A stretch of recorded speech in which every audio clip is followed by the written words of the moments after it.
I'm actually in the middle of a writer's block, not only in things that I do that are like script writing or like short stories and stuff, but also on my songwriting.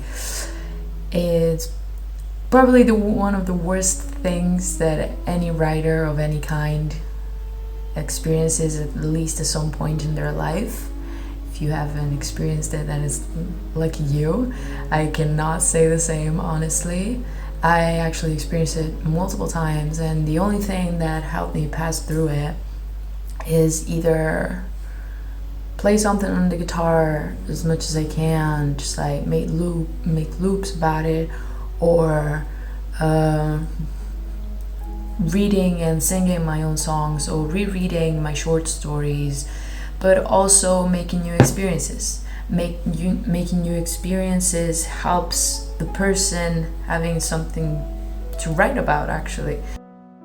I do 3 things that I want to talk about here. And the first one is that I always have a side project or a fun project or a pet project. Just a project that is not your serious project, so there is no pressure. You are not trying to publish it. You are not trying to have it be prime quality. You're just writing it for fun. So whenever you get stuck in a serious project, you go to your fun project. My fun project is almost always a different genre too, because that just helps me overcome my writer's block. The second thing that I want to talk about is aesthetics or mood boards. For me, visualizing my book can help me overcome my writer's block, and that is what aesthetics and mood boards are. You just find pictures that aren't copyrighted, so you go on Pixels or Flickr or Unsplash, and then you find pictures that represent your book, like mood pictures or sentiment pictures or plot pictures, and then you put it into a little mood board. You can use Canva, you can use Pinterest, you can use a bunch of apps for it too. And I don't know, assembling this little mood board aesthetic thing for me kind of helps me fall back in love with whatever I was writing, and that helps me overcome the writer's block. The last thing that I want to talk about is talk to your friends about your writer's block. I swear to God, there is some shift in your brain when you talk about your book out loud to someone else. I would say my solution to writer's block is to let go of the expectations that you've built for your idea. Because if you want your idea to remain perfect, you should definitely not write it. You should just keep it in your head as a dream. Writer's block, writer's block. It's the topic on the top. Woohoo! Every writer get a writer's block, so just accept it, deal with it, get over it. Take a cup of tea, bake a cake, do something, because you are going to hit your head on the wall of writer's block for now on and in all eternity. That's just how it is. But don't fear, don't panic. You are totally normal. You're not going to die, even when it feels so. You will survive. Trust me. You just need to attack the problem on a more creative way. So, I don't think I ever called the thing that I get specifically writer's block. Maybe I'm fantasizing, but I never felt like it was outside of my control, because I think probably what I get more often is just like a really bad attitude toward writing, or toward my writing, or toward writing in general.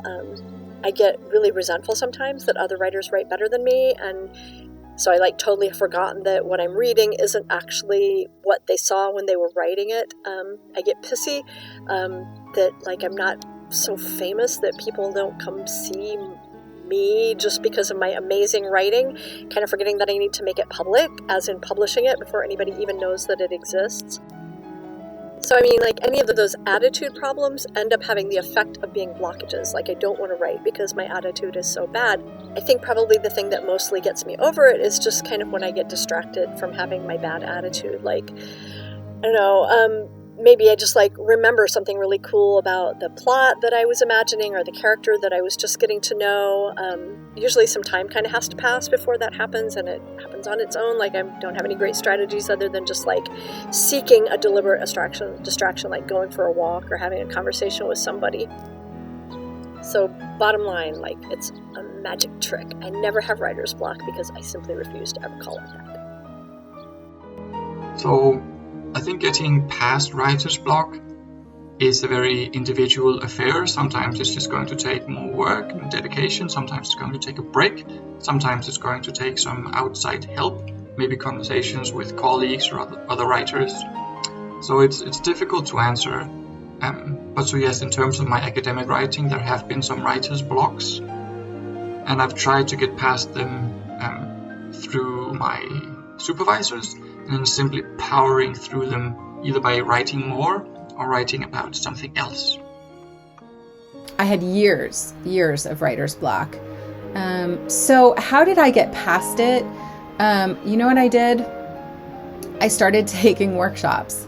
I took a workshop with Julia Cameron for her book that just recently came out called The Listening Path.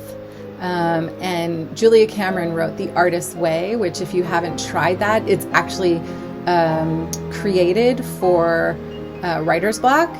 But I took an online course with her through a company called Alternatives in London. And it was an online class, 6 weeks. And man, I was inspired. And she just gave us so many exercises and things to think about. And I had a reason all of a sudden to start keeping a journal again, which is something that I had done my entire life up until I hit my writer's block.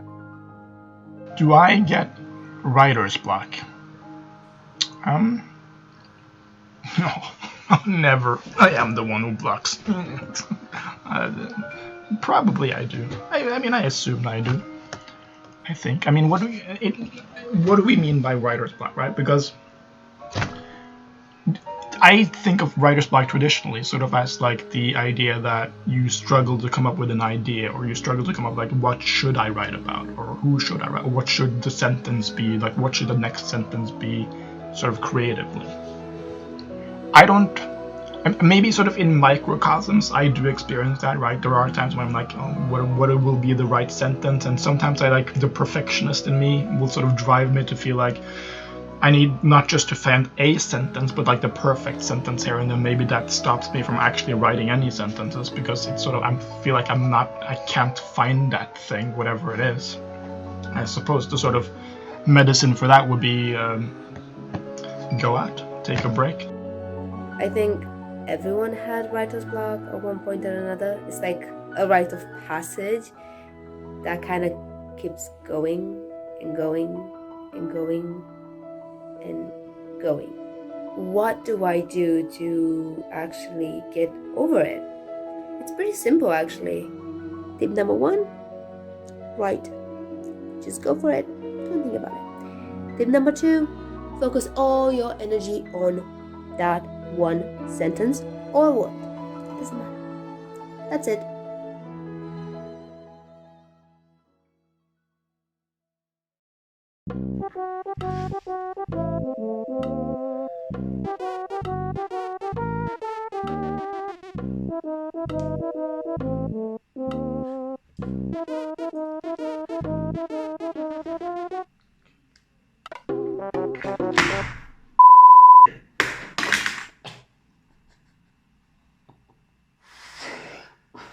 I don't know what to write.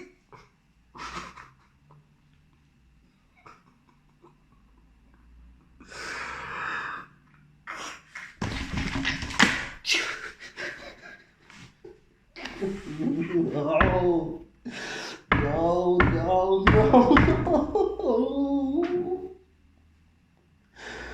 I can't do this. I can't do it. Alright, get it together, Noah. Get it together.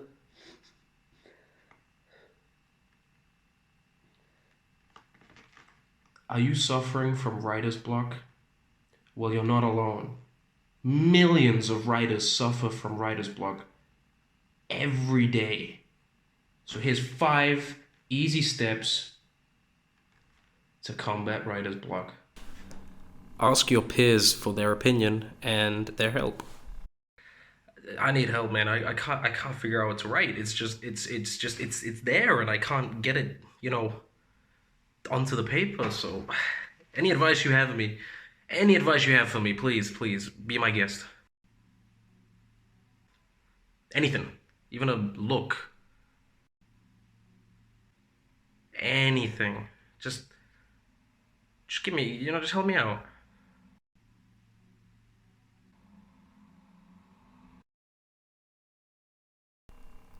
Remind yourself who or what inspired you, and then take power from that.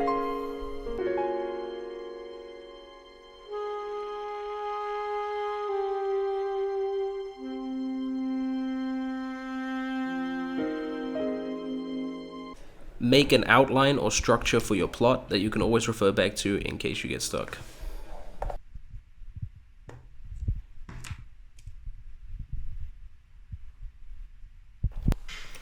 It's important to motivate yourself. You are going to write.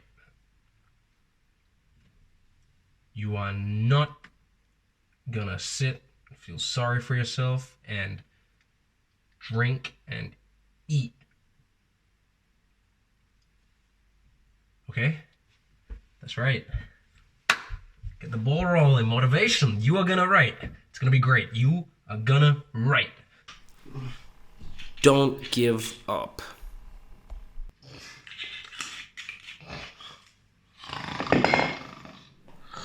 And finally, don't worry. This happens to everybody, and it doesn't make you less creative, and it doesn't make you worse than the rest of your peers. It just makes you a writer.